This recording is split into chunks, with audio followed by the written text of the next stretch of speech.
Welcome to Not Milk Never Milk. Subscribe if you're lactose intolerant. You start now, install an Authenticator app and open Discord. Once in user settings, go to My Account and tap Enable Two-Factor Auth. You need your Discord password. Enter it when prompted. Then Discord shows a QR code and a manual key. Use your phone's camera to scan or copy the key into the app. Do this now so you can generate the first 6-digit code. This step prevents account takeover and links your device securely to Discord. Once your Authenticator displays a 6-digit code, type it into Discord's verification box.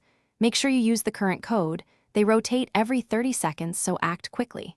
After entering the code, Discord will ask for your password again to finalize setup. When verified, Discord shows backup codes. Save them now.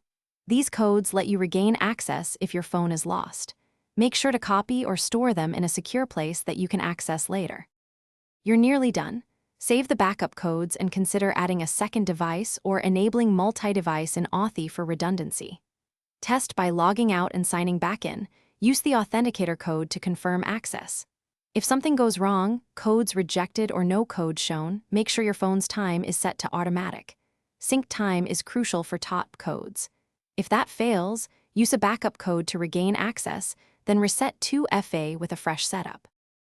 Thanks for watching. If this was helpful, leave a like and consider subscribing. See you next time.